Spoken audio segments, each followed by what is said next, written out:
Today, we're diving into a story that honestly feels like it was ripped from some dark, twisted thriller, but it's all too real. It's an allegation from the Bosnian War that has just resurfaced, kicking off a brand new criminal investigation in Italy, and it's a story that really forces us to look at some of the darkest corners of human nature. So, get this. Right now, in Milan, prosecutors are opening up a case that reaches back 3 whole decades. They're looking into a crime so vile it was given a chilling nickname: sniper tourism. This isn't just about looking back at history, it's an active present-day hunt for justice that has been a long, long time coming. So what exactly was a sniper safari? Well, the allegations are as simple as they are sickening. The idea is that wealthy people, mostly from Western Europe, supposedly paid cash to be brought to sniper positions around the besieged city of Sarajevo. And why? Not to fight in a war, but to kill civilians, for sport, for fun. To even begin to wrap your head around how something this horrific could even be possible, we have to go back. We have to look at Sarajevo in the early 1990s, a city trapped in what became the longest and one of the most brutal sieges in modern history. Think about this. For 4 straight years, from 1992 to 1996, this city was completely cut off. Its main street became infamously known as Sniper Alley. It was a place where just walking to get water or a loaf of bread was literally a life-or-death gamble. Daily life was just this constant battle for survival, dodging shells and the unseen threat from the hills. And the human cost, well, it was just staggering. We're talking more than 10,000 civilians lost their lives during that siege. Many of them were picked off by snipers who terrorized the city from the hillsides. It was just this relentless daily terror. There's this one account that paints an absolutely harrowing picture of what life was like. People walked bent over next to the walls, running between the wreckage, hiding from death that came from the mountains. I mean, can you imagine? This wasn't some distant battlefield. The war zone was the city streets, and ordinary people, kids, women, the elderly, were the main targets. And it was in this environment, this world of daily fear, that an even more sinister layer of cruelty allegedly took root. So who were these so-called tourists of death, and how did these horrifying trips actually work? Well, according to the investigation, the people doing this weren't soldiers fighting for a cause. They weren't driven by politics or religion.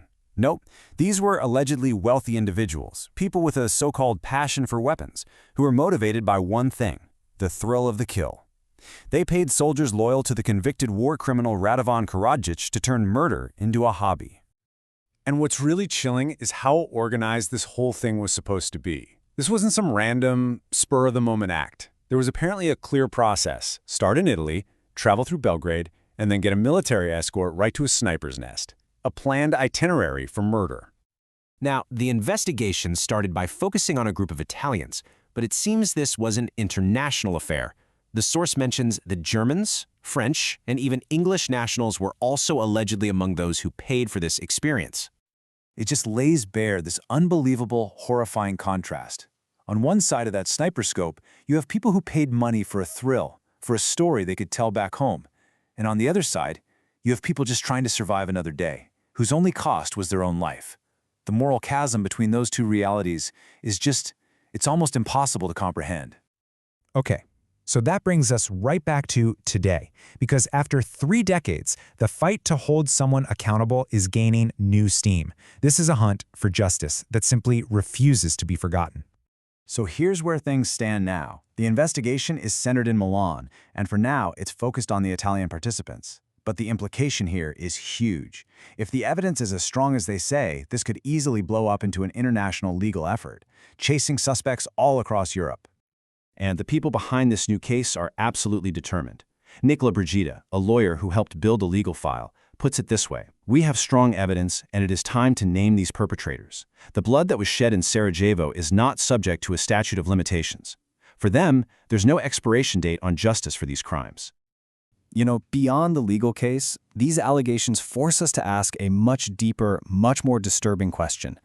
What does it say about us, about humanity, that something like this could even happen in the first place? The source uses this phrase that just hits you right in the gut: indifference to evil. It suggests a state where the moral lines have blurred so completely that taking a human life is no different than any other paid activity. It's when the absolute worst of human behavior becomes just another commodity. And this is where you see this stunning paradox of humanity. On one hand, you have the alleged tourists paying to kill. On the other hand, you have the people of Sarajevo, who were described as sharing what little food they had, hiding kids in basements to keep them safe, and just desperately holding on to their humanity while the world fell apart. The source really puts it perfectly when it suggests that for these tourists, life became a real-life video game. The people of Sarajevo weren't human beings with families and dreams. They were just targets on a screen, pixels in a first-person shooter where the only goal was to score a kill, and the only price of admission was cash. And that really leaves us with one final chilling question to think about. When the act of killing is stripped of all consequence, when it's turned into a consumer product, a form of entertainment, what fundamental part of our own humanity has been lost in that transaction?